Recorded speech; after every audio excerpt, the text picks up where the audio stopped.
بسم اللہ الرحمن الرحیم۔ محترم ناظرین کرام، السلام علیکم ورحمۃ اللہ وبرکاتہ۔ حضرت لوط علیہ السلام، آپ علیہ السلام حضرت ابراہیم علیہ السلام کے بھائی حاران بن تارخ کے فرزند تھے۔ آپ کی ولادت عراق کے شہر بابل میں ہوئی اور وہیں پرورش پائی۔ حضرت ابراہیم علیہ السلام کو نار نمرود سے صحیح سلامت نکلتا دیکھ کر سب سے پہلے آپ نے ان کی نبوت و رسالت کی تصدیق کی۔ حضرت ابراہیم علیہ السلام کے ساتھ بابل سے ارض مقدس کی طرف ہجرت فرمائی۔ ابتدا میں اردن میں سکونت اختیار کی، پھر اللہ تعالیٰ نے انہیں صدوم اور اس کے قریب موجود دیگر بستیوں کی طرف مبعوث فرمایا۔ یہاں کے باشندے طرح طرح کے گناہوں کی دلدل میں دھسے ہوئے تھے۔ ان کا سب سے بڑا اور قبیح ترین جرم مردوں کے ساتھ بدفعلی کرنا تھا، اور یہی وہ لوگ تھے جنہوں نے سب سے پہلے تسکین شہوت کے لیے شرعی، فطری اور طبی طریقے چھوڑ کر لواطیت کا غیر شرعی، غیر فطری اور غیر طبی طریقہ اختیار کیا۔ اور اس جرم کی قباحت اس وقت اور بھی زیادہ ہو جاتی جب وہ لوگ اسے سرعام محفلوں میں ایک دوسرے کے سامنے یا سر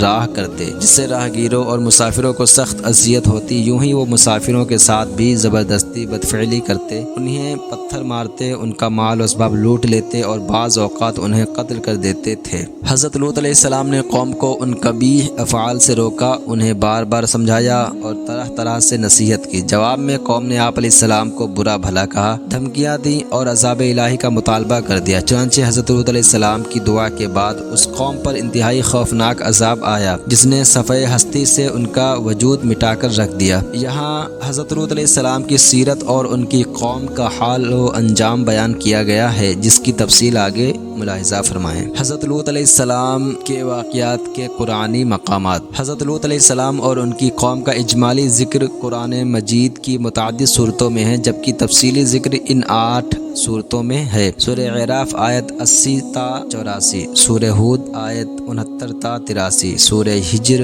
آیت 57 تا 77، سورہ شعراء آیت 160 تا 175، سورہ نمل آیت 54 تا 58، سورہ عنکبوت آیت 28 تا 35، سورہ صافات آیت 133 تا 138، سورہ قمر آیت 33 تا 40۔ حضرت لوط علیہ السلام کا تعارف۔ آپ علیہ السلام کا نام مبارک لوط ہے، جس کا ایک معنی قلبی محبت بنتا ہے۔ اس کی وجہ تسمیہ سے متعلق منقول ہے کہ حضرت ابراہیم علیہ السلام آپ سے بہت محبت فرماتے اور قلبی شفقت کا اظہار فرماتے، اس لیے آپ علیہ السلام کا نام لوط رکھا گیا۔ نوٹ: لوط غیر عربی زبان کا ایک نام ہے، اور چونکہ یہ اللہ تعالیٰ کے انبیاء علیہ السلام میں سے ایک عظیم نبی کا نام ہے، لہٰذا اس نام کو ہرگز برا نہ سمجھا جائے۔ نسب نامہ۔ آپ علیہ السلام حضرت ابراہیم علیہ السلام کے بھتیجے تھے، اور شجر نسب یہ ہے: لوط بن حاران بن تارخ بن ناحور بن سارو بن ارغو بن فالغ بن غابر بن شالخ بن ارفخشد بن سام بن حضرت نوح علیہ السلام۔ لیکن ایسے شجر نسب میں یہ بات ہمیشہ یاد رکھنی چاہیے کہ یہ قطعی نہیں ہوتے، ممکن ہے کہ درمیان میں بہت سے افراد کے نام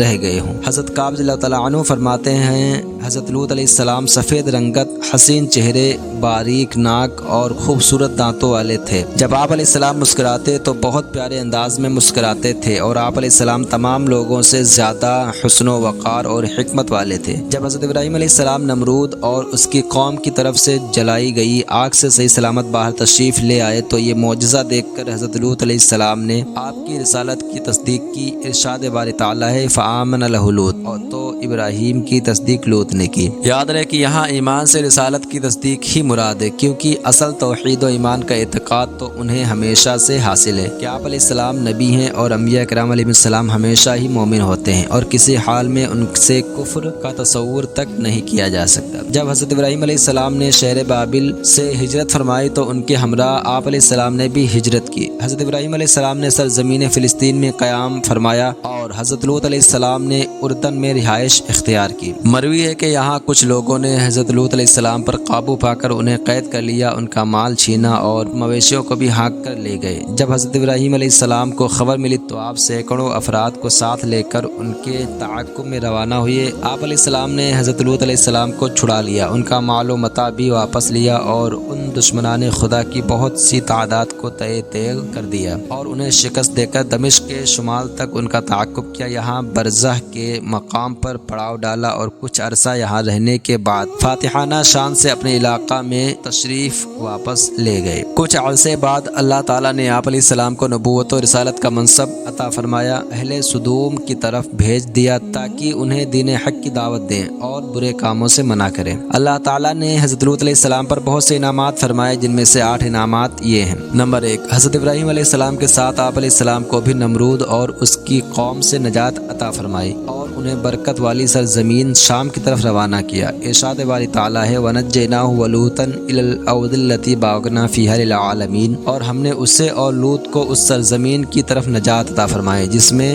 ہم نے جہان والوں کے لیے برکت رکھی تھی۔ 2 سے 3، اللہ تعالیٰ نے آپ علیہ السلام کو حکمت و نبوت اور بہترین قوت فیصلہ سے نوازا اور شایان شان علم عطا فرمایا۔ ارشاد باری تعالیٰ ہے وَلُوطًا آتَيْنَاهُ حُکْمًا وَعِلْمًا، اور لوط کو ہم نے حکومت اور علم دیا۔ بعض مفسرین کے نزدیک یہاں حکمت سے مراد حکمت یا نبوت ہے اور بعض کے نزدیک اس سے حکومت مراد ہے۔ اگر حکومت والا معنی مراد ہو تو اس کا مطلب لوگوں کے باہمی جھگڑوں میں حق کے مطابق فیصلہ کرنے کی صلاحیت ہے۔ 4 سے 5، آپ علیہ السلام کو ہدایت عامہ و خاصہ کی نعمت سے نوازا اور آپ کو نبوت عطا فرما کر تمام جہان کے بہترین افراد کے گروہ میں شامل کیا۔ ارشاد باری تعالیٰ ہے وَإِسْمَاعِيلَ وَالْيَسَعَ وَيُونُسَ وَلُوطًا وَكُلًّا فَضَّلْنَا عَلَى الْعَالَمِينَ، اور اسماعیل اور یسع اور یونس اور لوط کو ہدایت دی اور ہم نے سب کو تمام جہان والوں پر فضیلت عطا فرمائی۔ یہاں ایک بات قابل توجہ ہے کہ انبیاء مرسلین علیہ السلام اپنے زمانے میں ان تمام لوگوں سے افضل ہوتے ہیں جنہیں نبوت و رسالت جیسا عظیم منصب نہیں ملا، البتہ اگر وہ انبیاء میں بعض سے افضل ہوتے ہیں۔ جیسے حضرت لوط علیہ السلام اور حضرت ابراہیم علیہ السلام کا زمانہ اگرچہ ایک ہی تھا لیکن حضرت ابراہیم علیہ السلام ان سے یقیناً افضل ہیں۔ 6 سے 7، اللہ تعالیٰ نے آپ علیہ السلام کو اپنی خاص رحمت میں داخل کیا اور اپنے خصوصی مقرب بندوں میں شمار فرمایا۔ ارشاد باری تعالیٰ ہے وَأَدْخَلْنَاهُ فِي رَحْمَتِنَا إِنَّهُ مِنَ الصَّالِحِينَ، اور ہم نے اسے اپنی رحمت میں داخل فرمایا، بے شک وہ ہمارے خاص مقربین میں سے تھا۔ 8، اللہ تعالیٰ نے آپ علیہ السلام کو ان لوگوں کی ہدایت کے لیے بھیجا جو لواطت جیسے غلیظ و گھنونے فعل میں ملوث تھے، اور پھر ان لوگوں کے ہدایت قبول نہ کرنے پر آپ علیہ السلام کو اس بستی سے نجات عطا فرمائی۔ چنانچہ ارشاد باری تعالیٰ ہے وَنَجَّيْنَاهُ مِنَ الْقَرْيَةِ الَّتِي كَانَتْ تَعْمَلُ الْخَبَائِثَ إِنَّهُمْ كَانُوا قَوْمًا سَوْءٍ فَاسِقِينَ، اور اسے اس بستی سے نجات بخشی جو گندے کام کرتی تھی، بے شک وہ برے لوگ نافرمان تھے۔ اللہ تعالیٰ نے حضرت لوط علیہ السلام کو گندے کام کرنے والوں کی بستی سے نجات دینے کو اپنے احسانات میں شمار فرمایا۔ اس سے معلوم ہوا کہ برے پڑوسیوں سے نجات مل جانا اللہ تعالیٰ کی بہت بڑی نعمت ہے، اس لیے برے دوستوں سے دور رہنا چاہیے۔ حضرت لوط علیہ السلام کی دعوت و تبلیغ۔ حضرت لوط علیہ السلام جس قوم کی طرف رسول بنا کر بھیجے گئے وہ اپنے وقت کے بدترین گناہوں، بری عادات اور قابل نفرت افعال میں مبتلا تھے۔ یہاں ان کے اعمال و افعال کی ایک فہرست ملاحظہ ہو۔ نمبر 1، کفر و شرک کرنا۔ نمبر 2، حضرت لوط علیہ السلام کی تکذیب کرنا۔ نمبر 3، واجب حقوق کی ادائیگی میں بخل کرنا۔ نمبر 4، صدقہ نہ دینا۔ نمبر 5، مسافروں کی حق تلفی کرنا۔ نمبر 6، مسافروں پر ظلم و ستم کرنا۔ نمبر 7، ان کا مال ناحق لوٹ لینا۔ نمبر 8، ان سے بھتہ وصولنا۔ نمبر 9، ان سے زبردستی بدفعلی کرنا۔ نمبر 10، راہ گیروں کو کنکریاں مارنا۔ نمبر 11، کبوتر بازی کرنا۔ نمبر 12، ایک دوسرے کا مذاق اڑانا۔ نمبر 13، بات بات پر گالیاں دینا۔ نمبر 14، تالیاں اور سیٹیاں بجانا۔ نمبر 15، مجلس میں بلند آواز سے ریح خارج کرنا۔ نمبر 16، مونچھیں بڑی رکھنا اور داڑھیاں تراش دینا۔ نمبر 17، چغل خوری کرنا۔ نمبر 18، ریشمی لباس پہننا۔ نمبر 19، گانے باجے کے آلات بجانا۔ نمبر 20، شراب پینا۔ نمبر 21، استنجا خانے تک پہنچنے سے پہلے ہی کپڑے اٹھا کر سب کے سامنے سطر کھول دینا۔ نمبر 22، لوگوں کے سامنے پورا ننگا ہو جانا۔ نمبر 23، مجلسوں میں فحش باتیں کرنا۔ نمبر 24 تا 27، خوبصورت لڑکوں کو شہوت کی نظر سے دیکھنا، ان سے ہاتھ ملانا، چومنا اور ان سے بدفعلی کی طرف راغب کرنے والی گفتگو کرنا۔ نمبر 28، مردوں اور نوجوان لڑکوں کا ایک دوسرے کے ساتھ بدفعلی کرنا۔ نمبر 29 30، اعلانیہ بدفعلی کرنا اور مذاق مسخری کے طور پر سب کے سامنے ان کے احوال بیان کرنا۔ نمبر 31 32، بدفعلی میں مبتلا نہ ہونے والے کو طعن و تشنیع کرنا اور لڑکوں کو چھوڑ کر بیویوں سے جنسی تعلق قائم کرنے والوں کو برا بھلا، کم عقل اور ناقص رائے والا کہنا۔ نمبر 33، بیویوں کے ساتھ بدفعلی کرنا۔ مذکورہ بالا اعمال کی فہرست کو سامنے رکھتے ہوئے ہم عالمی سطح پر لوگوں کے حالات کا جائزہ لیں تو قوم لوط کے اعمال میں سے شاید ہی کوئی ایسا عمل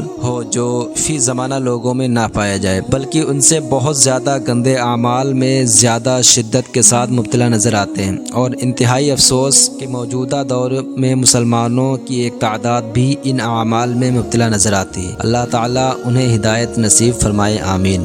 قوم لوط میں ہم جنس پرستی کی ابتدا سے متعلق علماء تاریخ اور مفسرین نے لکھا ہے کہ اس قوم کی بستیاں بہت آباد اور نہایت سرسبز و شاداب تھیں، اور وہاں طرح طرح کے اناج اور پھل میوے بکثرت پیدا ہوتے تھے۔ اس خوشحالی کی وجہ سے اکثر دوسرے علاقوں کے لوگ مہمان بن کر ان آبادیوں میں آیا کرتے اور یہاں کے باشندوں کو ان کی مہمان نوازی کا بوجھ اٹھانا پڑتا تھا۔ کچھ عرصہ بعد یہاں کے لوگ مہمانوں کی آمد سے بہت ہی تنگ ہو گئے، لیکن انہیں روکنے اور بھگانے کی کوئی صورت نظر نہیں آ رہی تھی۔ اس ماحول میں ابلیس لعین ایک بوڑھے کی صورت میں نمودار ہوا اور ان لوگوں سے کہنے لگا، اگر تم لوگ مہمانوں کی آمد سے نجات چاہتے ہو تو یوں کرو کہ جب بھی کوئی مہمان تمہاری بستی میں آوے تو زبردستی اس کے ساتھ بدفعلی کرو۔ چنانچہ سب سے پہلے ابلیس خود ایک خوبصورت لڑکے کی شکل میں مہمان بن کر اس بستی میں داخل ہوا اور ان لوگوں سے خوب بدفعلی کرائی۔ اس طرح یہ فعل بد ان لوگوں نے شیطان سے سیکھا۔ پھر رفتہ رفتہ یہ لوگ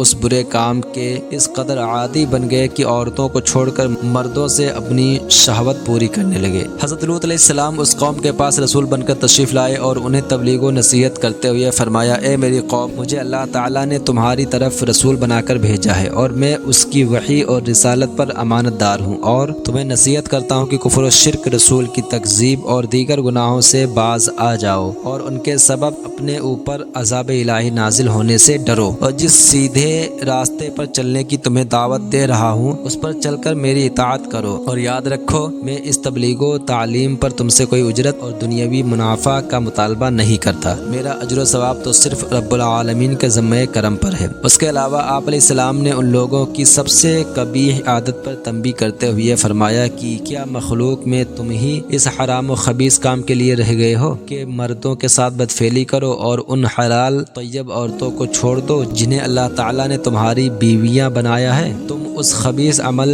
کی وجہ سے حد سے بڑھ چکے ہو۔ قرآن پاک میں ہے، کذبت قوم لوط المرسلین اذ قال لهم اخوهم لوط الا تتقون انی لکم رسول امین فاتقوا اللہ واطیعون وما اسألکم علیہ من اجر ان اجری الا علی رب العالمین اتأتون الذکران من العالمین وتذرون ما خلق لکم ربکم من ازواجکم بل انتم قوم عادون۔ لوط کی قوم نے رسولوں کو جھٹلایا جب ان سے ان کے ہم قوم لوط نے فرمایا، کیا تم نہیں ڈرتے؟ بے شک میں تمہارے لیے امانت دار رسول ہوں، تو اللہ سے ڈرو اور میری اطاعت کرو، اور میں اس پر تم سے کچھ اجرت نہیں مانگتا، میرا اجر تو صرف رب العالمین کے ذمہ ہے۔ کیا تم لوگوں میں سے مردوں سے بدفعلی کرتے ہو اور اپنی بیویوں کو چھوڑتے ہو جو تمہارے لیے تمہارے رب نے بنائی ہیں، بلکہ تم لوگ حد سے بڑھنے والے ہو۔ حضرت لوط علیہ السلام کی نصیحت کے جواب میں ان لوگوں نے کہا، اے لوط، اگر تم نصیحت کرنے اور اس فعل کو برا کہنے سے باز نہ آئے تو ضرور تمہیں اس شہر سے ہی نکال دیا جائے گا۔ قالوا لئن لم تنته یا لوط لتکونن من المخرجین، انہوں نے کہا، اے لوط، اگر تم باز نہ آئے تو ضرور نکال دیے جاؤ گے۔ قوم کی بات سن کر حضرت لوط علیہ السلام نے فرمایا، میں تمہارے کام سے بیزار اور اس سے شدید نفرت کرنے والا ہوں۔ پھر آپ علیہ السلام نے اللہ تعالیٰ کی بارگاہ میں دعا کی کہ اے میرے رب عز و جل، مجھے اور میرے گھر والوں کو ان کے اعمال پر آنے والے عذاب سے محفوظ رکھ۔ قرآن کریم میں ہے، قال انی لعملکم من القالین رب نجنی واہلی مما یعملون۔ لوط نے فرمایا، تمہارے کام سے شدید نفرت کرنے والوں میں سے ہوں، اے میرے رب مجھے اور میرے گھر والوں کو ان کے اعمال سے محفوظ رکھ۔